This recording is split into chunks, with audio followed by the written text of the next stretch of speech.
உங்களுக்கு தெரியுமா? ஸ்பைடர்மேன் படத்துல பீட்டர் பார்க்கரோட பெஸ்ட் ஃப்ரெண்ட்ஸ் எப்பவுமே வில்லனா மாறுவாங்க. டோபி அண்ட் ஆண்ட்ரே ஸ்பைடர்மேனுக்கு ஹாரி ஆஸ்போர்ன் அவங்க பெஸ்ட் ஃப்ரெண்டு வில்லனா மாறியிருப்பான். அதுவும் கிரீன் காப்லினா. ஆனா டாம் ஹாலண்ட் ஸ்பைடர்மேனுக்கு பெஸ்ட் ஃப்ரெண்ட் வந்து நெட் தான். அதே மாரி காமிக்ல நெட் தான் ஒரிஜினல் ஹாப்காப்லின் ரோல் ப்ளே பண்ணியிருப்பான். ஹாப்காப்லின்னாலே நெட்டோட வெர்ஷன் தான் ஸ்பெஷல். அவன் ஒருத்தன் மட்டும் கேஆஸ் மேஜிக் யூஸ் பண்ணியிருப்பான் காமிக்ல. இப்போ ஸ்பைடர்மேன் நோ வே ஹோம் பார்த்தீங்கன்னா நெட் கேஷுவலா மேஜிக் போர்ட்டல் ஓப்பன் பண்ணியிருப்பான். அப்புறம் டாக்டர் ஸ்ட்ரேஞ்ச் கிட்ட சொல்லியிருப்பான், மேஜிக் என்னோட ஃபேமிலியில் ஓடுற ஒரு விஷயம் அப்படின்னு சொல்லுவான். அதுக்கப்புறம் ஸ்பைடர்மேனோட ஃப்ரெண்ட்ஸ் எல்லாருமே வில்லனா மாறி இருக்காங்கன்ற விஷயம் தெரிஞ்சதும் நெட்டு சொல்லுவான், பீட்டர் நான் சத்தியம் பண்ணி சொல்கிறேன், நான் சூப்பர் வில்லனா மாறி உன்னை கொல்ல முயற்சிக்க மாட்டேன். இதே வார்த்தை தான் ஃபியூச்சர் சூப்பர் வில்லன் எல்லாருமே சொல்லுவாங்க. மார்வல் சும்மா குருட்டாம்போக்கில் இந்த டைலாக் எழுதல.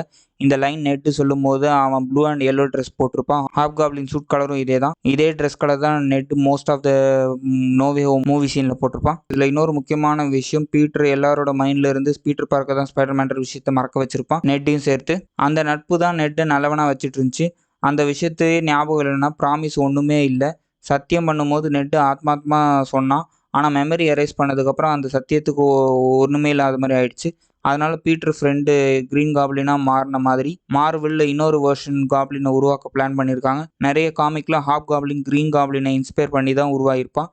அதே மாதிரி நோவே ஹோம்ல நெட்டு வந்து கிரீன் காப்ளினை மீட் பண்ணியிருக்கான். அவரும் அவரோட மாஸ்கை டாம் ஹாலண்ட் யூனிவர்ஸில் விட்டுட்டு போயிருக்காரு.